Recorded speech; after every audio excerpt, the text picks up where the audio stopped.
बिस्मिल्लाहिर्रहमानिर्रहीम अस्सलाम वालेकुम। आज जो हमने टॉपिक डिस्कस करना है वो है स्पेक्ट्रम के बारे में। तो पिछले टॉपिक के अंदर हमने एनर्जी और रेडियस जो है उनकी डेरिवेशंस को कर लिया था। अभी हमने स्पेक्ट्रम के बारे में देखना है और नेक्स्ट टॉपिक के अंदर हाइड्रोजन स्पेक्ट्रम के बारे में देखेंगे।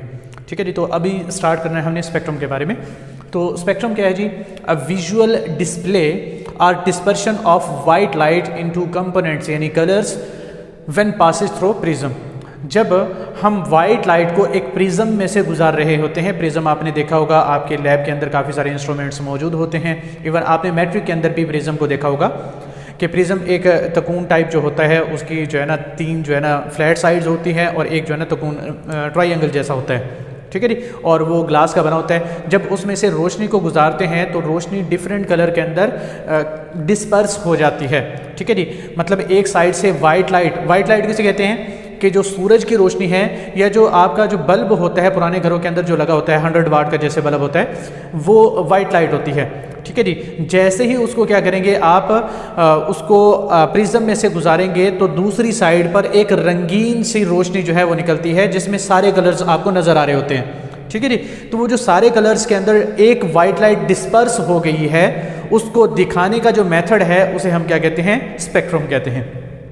कि वाइट लाइट जब प्रिज्म में से गुजरती है काफ़ी सारे रंगों में बढ़ जाती है और उन रंगों को दिखाने का जो मेथड है उसे हम क्या कहते हैं? स्पेक्ट्रम कहते हैं। ठीक है जी, मतलब अ विजुअल डिस्प्ले का मतलब क्या होता है? दिखाना। ठीक है जी, or dispersion of white light जो हमारे पास मौजूद होगी उनको कंपोनेंट्स यानी कलर के अंदर सेपरेट करके या डिस्पर्स करके व्हेन पासिस थ्रू प्रिज्म में से जब पास करेगी तो उसके जो कलर्स है उनको डिस्प्ले करवाना उसे हम क्या कहेंगे? स्पेक्ट्रम कहेंगे। ठीक है जी, इसके बाद कुछ टर्म्स हैं जो कि हमने डिस्कस करनी है कि स्पेक्ट्रम के अंदर एक स्पेक्ट्रोस्कोपी होती है और एक स्पेक्ट्रोमीटर होता है। तो ये दो टर्म्स जो है ना वो भी हमने डिस्कस करनी है। एक है जी स्पेक्ट्रोस्कोपी के बाद दूसरी चीज़ है जी स्पेक्ट्रोमीटर। ये दोनों चीज़ें हमने वैसे देखनी है कि ये दो टर्म्स जो है ना वो कौन कौन सी टर्म्स है। पहली चीज़ है स्पेक्ट्रोस्कोपी जो है वो क्या होती है कि ये जो फिनोमिना है, ठीक है जी, phenomena to observe a spectrum उसको हम क्या कहते हैं? फिनोमिना टू ऑब्जर्व स्पेक्ट्रम को ऑब्जर्व करने वाला जो प्रोसेस है या जो फिनोमिना है उसे हम क्या कहेंगे? स्पेक्ट्रोस्कोपी कहेंगे। और instrument which is used for this purpose उसे हम क्या कहेंगे? स्पेक्ट्रोमीटर कहेंगे। Instrument that is used for this purpose उसे हम क्या कहते हैं जी? स्पेक्ट्रोमीटर कहते हैं। ठीक है जी, मतलब हम काफ़ी सारे स्पेक्ट्रम्स को ऑब्जर्व कर सकते हैं। जैसे हमारे पास आपने थोड़ा बहुत जो है अगर शायद पढ़ा हो या ना पढ़ा हो तो हमारे पास जैसे यूवी स्पेक्ट्रम होता है, विजिबल का स्पेक्ट्रम होता है, आईआर का स्पेक्ट्रम होता है, एनएमआर का स्पेक्ट्रम होता है। ये काफ़ी सारी चीज़ें हैं जो कि आप हायर क्लासेस के अंदर पढ़ते हैं। यहाँ पर जो है ना बस थोड़ा थोड़ा जो है ना वो बताया गया है, आगे कुछ नाम आएंगे वो आपने याद करने होंगे। ठीक है जी, तो यहाँ पर हमने स्पेक्ट्रम को डिफाइन कर लिया। ठीक है जी, स्पेक्ट्रम की फिर एग्जांपल या हमने टाइप्स बता दी कि यूवी स्पेक्ट्रम होता है, विजिबल होता है, आईआर होता है, एनएमआर होता है, ये स्पेक्ट्रम बता दिया। फिर उसके बाद स्पेक्ट्रोस्कोपी के बारे में बता दिया कि फिनोमिना होता है वो जो फिनोमिना जिसके अंदर स्पेक्ट्रम को ऑब्जर्व कर रहे हैं उसे हम क्या कहेंगे? स्पेक्ट्रोस्कोपी। और जिस इंस्ट्रूमेंट को इस्तेमाल कर रहे होते हैं उसे हम क्या कहते हैं? स्पेक्ट्रोमीटर कहते हैं। ठीक है जी, जैसे मास स्पेक्ट्रम जो है ना उसको मास स्पेक्ट्रोमीटर जो है ना वो ऑब्जर्व करता है, इसी तरीके से स्पेक्ट्रोस्कोपी यानी स्पेक्ट्रम को ऑब्जर्व करने के लिए क्या इस्तेमाल करेंगे? स्पेक्ट्रोमीटर का इस्तेमाल करेंगे। ठीक है जी, उसके बाद अगर हम एक विजिबल लाइट यानी वाइट लाइट की ही बात करते हैं, उसको डिफरेंट कंपोनेंट्स के अंदर डिस्पर्स करते हैं तो उसमें कौन कौन से कलर्स आते हैं? जो रंगीन हमारे पास आते हैं उसके अंदर 7 कलर होते हैं। ठीक है जी, तो जो वाइट लाइट है, अब वाइट लाइट को देखते हैं कि वाइट लाइट में कौन कौन सी रोशनियां मौजूद होंगी। वाइट लाइट डिस्पर्शन की बात कर लेते हैं। चलें, वाइट लाइट की डिस्पर्शन जब करते हैं तो उसमें कौन कौन से कलर मौजूद होते हैं? तो उसमें हमारे पास कोई टोटल 7 कलर होते हैं। वायलेट विब गेयर आपने याद रखना है, फार्मूला क्या है? विब गेयर। तो ये जो है ना इसकी मदद से आप 7 कलर जो है ना अरेंजमेंट के साथ याद रख सकते हैं। अरेंजमेंट में आपको बताता हूँ कैसे अरेंज किया गया है। वैसे विब गेयर जो है वो फार्मूला है और इसके अंदर आप क्या कहेंगे, ये वाला जो है ना ये क्या है, वॉयलेट है, ठीक है जी। इंडिगो, आई से क्या बनता है इंडिगो, बी से ब्लू बनता है, जी से क्या बनता है ग्रीन, वाई से क्या बनता है येलो, ठीक है जी। और यहाँ पर ऑरेंज, और आर से क्या बनता है जी रेड बनता है। तो ये इस तरीके से कलर जो है ना वो बताए गए हैं, violet, indigo, blue, green, yellow, orange और रेड। ये तरतीब से इसके कलर्स जो है वो बताए गए हैं। और इसके बाद अगर आप इसके बारे में बताना चाहते हैं कि रेड और वॉयलेट में से एनर्जी किसकी ज़्यादा होती है, वेवलेंथ किसकी ज़्यादा होती है, ये सारी चीज़ें अगर बतानी है तो टर्म जो है ना रेड वाली जो वाइट लाइट के अंदर सबसे ज़्यादा जो वेवलेंथ होती है बड़ी, ठीक है जी, वो किसकी होती है रेड की होती है, ठीक है जी। सबसे बड़ी वेवलेंथ किसकी होती है रेड की। अगर इसकी वेवलेंथ ज़्यादा है तो एनर्जी क्या होगी, क्योंकि वेवलेंथ और एनर्जी एक दूसरे के क्या है इनवर्सली रिलेट करते हैं। आपको पता ही होगा कि E is equal to H C over lambda हमने कहा था, ठीक है जी। तो वेवलेंथ और एनर्जी एक दूसरे के क्या है इनवर्सली रिलेट कर रहे हैं। तो यहाँ पर एनर्जी क्या हो जाएगी, जिसकी वेवलेंथ ज़्यादा है तो उसकी एनर्जी सबसे कम हो जाएगी। तो इन सब में से वेवलेंथ अगर हम बात करेंगे तो सबसे ज़्यादा किसकी होती है रेड की, और एनर्जी की बात करेंगे तो एनर्जी सबसे कम भी किसकी होती है रेड की होती है। उसके बाद अगर वॉयलेट की बात करते हैं तो इसकी वेवलेंथ सबसे छोटी होती है, ठीक है जी, वेवलेंथ सबसे छोटी होती है और इसकी एनर्जी जो है वो सबसे ज़्यादा होती है, ठीक है जी। और यहाँ पर ही एक टर्म हमने डिस्कस करनी है, बेंडिंग को हमने बताना है। किस चीज़ के बारे में बता सकते हैं हम, बेंडिंग के बारे में बता सकते हैं। तो बेंडिंग के बारे में आपने कहना है कि bending is inversely proportional to wavelength, ठीक है जी। बेंडिंग क्या है इनवर्सली प्रोपोर्शनल है वेवलेंथ के।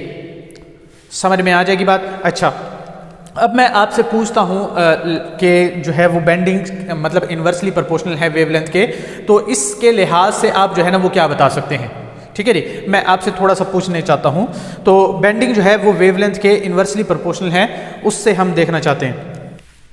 तो यहाँ पर एक डायग्राम बनाते हैं कि डायग्राम जो है ना हमारे पास ये प्रिज्म जो है ना हम बना लेते हैं, और प्रिज्म के अंदर हम क्या कर रहे हैं एक वाइट लाइट जो है वो पास करवा रहे हैं, ठीक है जी।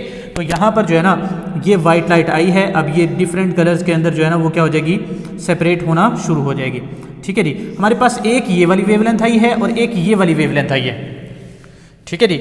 एक जो है वो ये वाली वेवलेंथ आई है, बल्कि थोड़ा सा और बेंड कर देते हैं इसको कि एक ये वाली वेवलेंथ आई है और एक ये वाली वेवलेंथ आई है, ठीक है जी। अब आपने मुझे बताना है कि कौन सी वेवलेंथ जो है वो कौन सी होगी। मैं आपको ऑप्शन देता हूँ, ऑप्शन जो है ना वो आपके पास अवेलेबल है, और ऑप्शन जो है ना वो ये है कि हमारे पास एक वेवलेंथ जो है ना वो ये वाली है और एक वेवलेंथ ये वाली है, ठीक है जी। तो यहाँ पर एक जो है वो ऑप्शन ए है और एक ऑप्शन बी है। तो आप बताएं मुझे कि यहाँ पर जो है प्रिज्म के अंदर कौन सी वेवलेंथ जो है कहाँ पर होगी, ये वाली ए होगी या ये वाली ए होगी, ये वाली बी होगी या ये वाली बी होगी। फॉर्मूला मैंने आपको बता दिया कि वेवलेंथ जो है बेंडिंग के इनवर्सली प्रोपोर्शनल है, तो ज़्यादा बड़ी वेवलेंथ कौन सी है बी वाली, ठीक है जी। तो सबसे बेंडिंग कम किसकी होगी, जिसकी वेवलेंथ ज़्यादा है। समझ में आ रही बात। तो यहाँ पर इन दोनों में से वेवलेंथ ज़्यादा किसकी है बी की, तो इसकी बेंडिंग कम होगी, ये कम मुड़ेगी, और जिसकी वेवलेंथ कम है उसकी बेंडिंग या मुड़ना ज़्यादा होगा, ठीक है जी। तो हम कह सकते हैं यहाँ पर अगर आप देखें तो इन दोनों में से जो ज़्यादा बेंड हो रही है वो नीचे वाली है, ठीक है जी। तो हम कह सकते हैं कि ये वाली कौन सी होगी, छोटी वेवलेंथ होगी, जिसकी वेवलेंथ कम है लेकिन बेंडिंग क्या होगी, ये ज़्यादा हो गई है। और ये वाली क्या होगी, बड़ी वेवलेंथ होगी, जिसकी वेवलेंथ ज़्यादा है लेकिन बेंडिंग क्या हुई है, कम हुई है, ऑलमोस्ट स्ट्रेट ही गुजर गई है। समझ में आ जाएगी बात। तो इस तरीके से हम बेंडिंग का और वेवलेंथ का आपस में रिलेशन देख सकते हैं, ठीक है जी। तो यहाँ पर अगर आप देखें तो सबसे ज़्यादा बेंडिंग किसकी होगी, वॉयलेट की होगी, ठीक है जी। सबसे ज़्यादा बेंडिंग किसकी होगी, वॉयलेट की, क्योंकि उसकी वेवलेंथ जो है वो सबसे क्या है, कम है, समझ में आ जाएगी बात।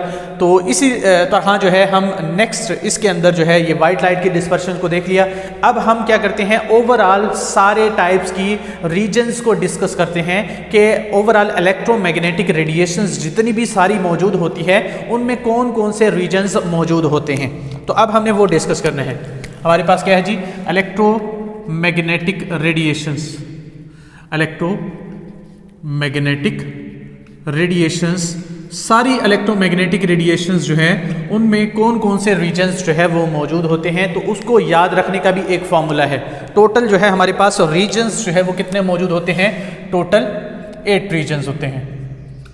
टोटल 8 जो है वो रीजन्स मौजूद होते हैं और उन 8 रीजन्स को याद रखने का फॉर्मूला जो है वो क्या है।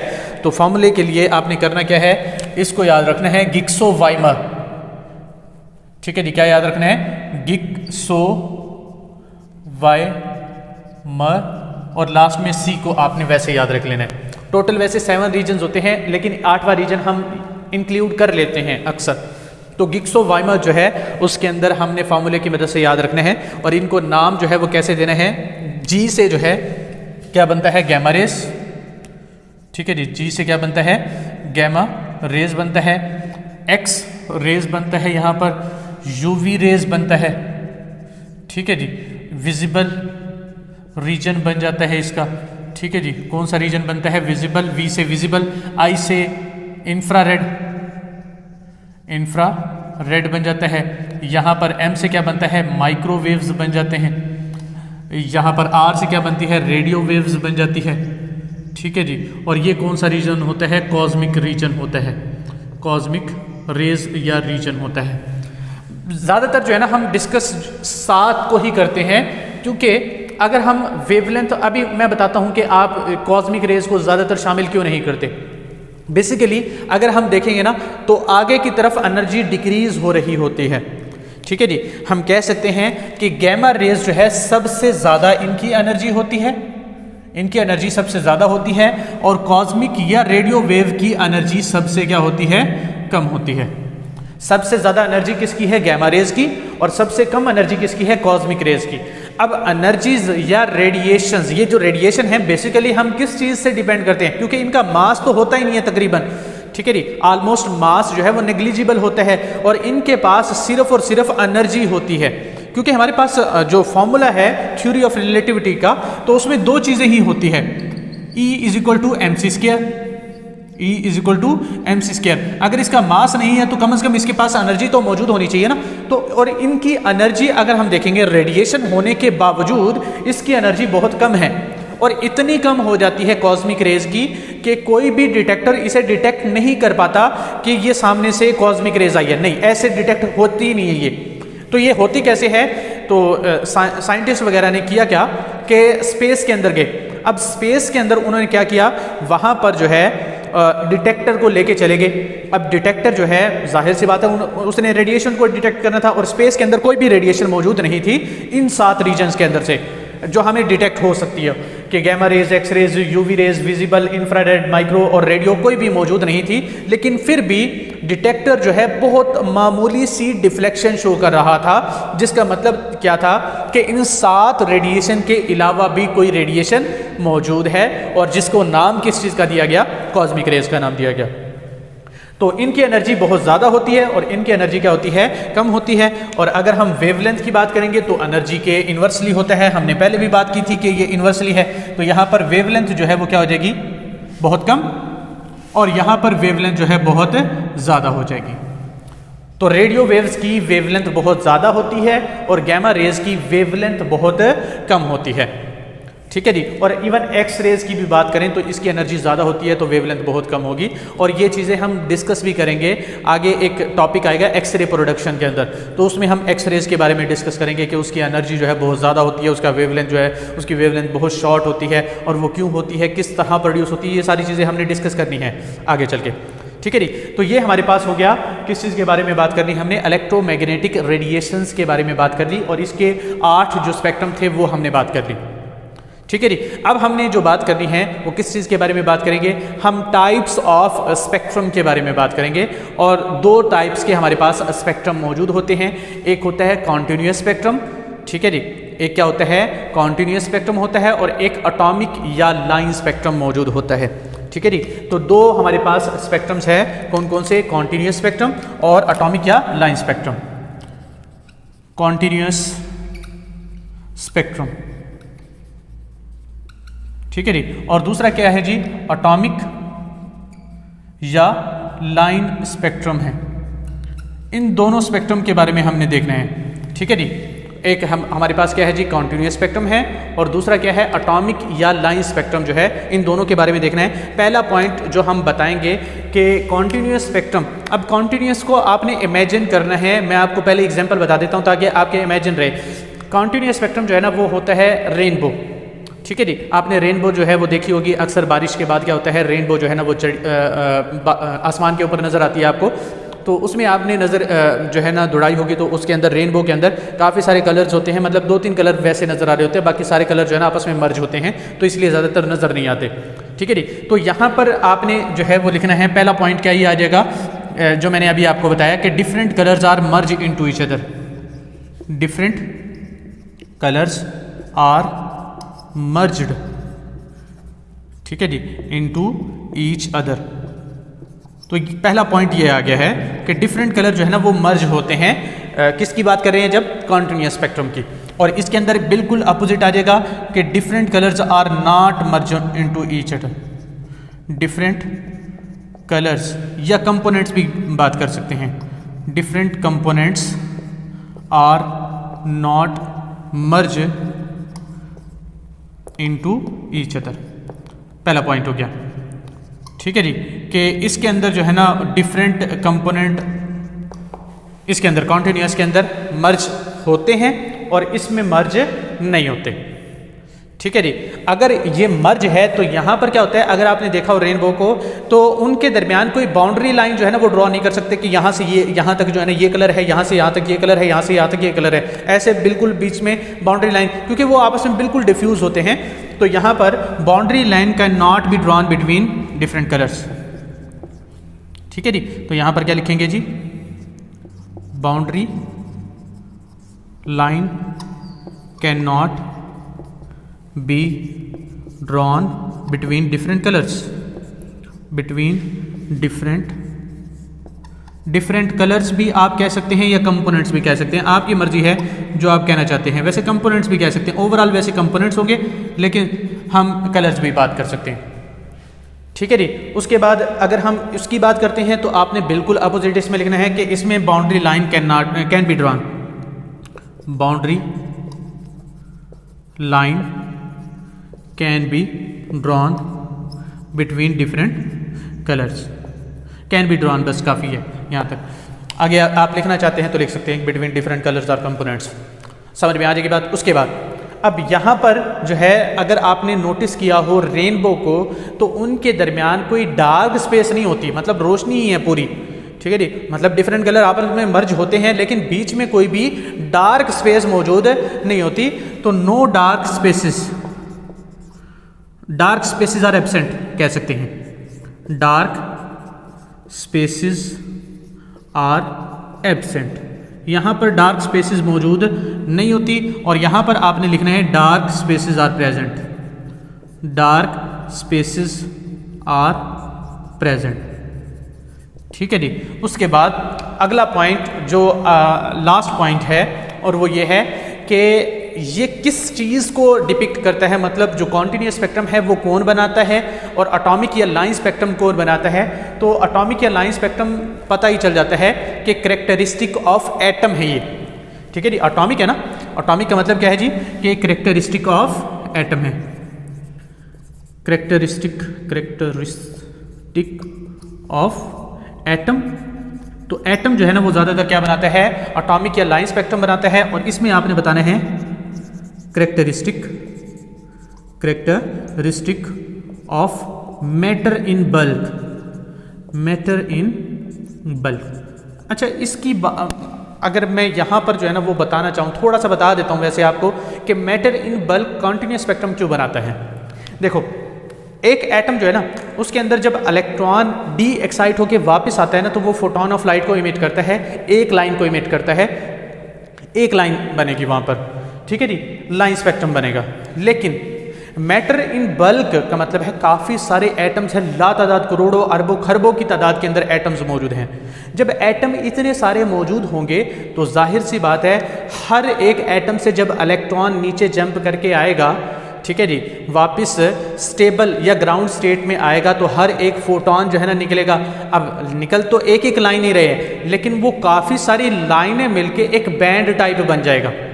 ठीक है जी, इसमें क्या होता है, मैटर इन बल्क में काफ़ी सारे एटम्स होते हैं, हर एटम अपना अपना लाइन स्पेक्ट्रम बनाने की कोशिश करेगा तो सारी लाइन स्पेक्ट्रम मिलके एक पूरा कॉन्टिन्यूस स्पेक्ट्रम जो है वो बना देते हैं। इसलिए मैटर इन बल्क अगर होता है, बहुत सारा मैटर मौजूद होता है, बहुत सारे एटम्स मौजूद होते हैं अरबों खरबों की तादाद में, तो वो क्या बनाएंगे, कॉन्टिन्यूस स्पेक्ट्रम है बना। वो भी एक एक एटम जो है ना, फिर भी वो क्या रहे होंगे, लाइन स्पेक्ट्रम, लेकिन वो लाइन स्पेक्ट्रम काफ़ी सारे मिलकर क्या बना देते हैं, एक कॉन्टिन्यूस स्पेक्ट्रम जैसा बिहेव करना शुरू कर देते हैं। ठीक है जी, तो इसकी एग्जाम्पल अगर हम बात करेंगे कि एग्जाम्पल कौन सी है जी, तो इसकी आपने बता देनी है कॉन्टिन्यूस स्पेक्ट्रम की रेनबो। ठीक है जी, इसकी एग्जाम्पल क्या बताएंगे, रेनबो बता देंगे। और इसकी आपने बता देना है स्पेक्ट्रम ऑफ, कोई भी एटम के स्पेक्ट्रम आपने बताने हैं, जैसे sodium potassium, spectrum of sodium potassium या लिथियम की बात कर सकते हैं हम। तो ये है जी हमारे पास डिफरेंस हमने डिस्कस कर लिया है कॉन्टिन्यूस स्पेक्ट्रम का और एटॉमिक या लाइन स्पेक्ट्रम का। समझ में आ जाएगी बात। अच्छा, इसके बाद जो है ना एक और डिफरेंस है जो कि है एटॉमिक एब्जॉर्प्शन स्पेक्ट्रम और एटॉमिक एमिशन स्पेक्ट्रम। ठीक है जी, कि एटम्स जो है ना जब एनर्जी को एब्जॉर्ब कर रहे होते हैं तो कौन सा स्पेक्ट्रम बनता है, और जब वो इमिट करते हैं तो कौन सा स्पेक्ट्रम बनता है। और ये वाली चीज़ें जो है हम नेक्स्ट लेक्चर के अंदर डिस्कस करेंगे। तो मिलते हैं नेक्स्ट वीडियो के अंदर, तब तक के लिए अल्लाह हाफिज़।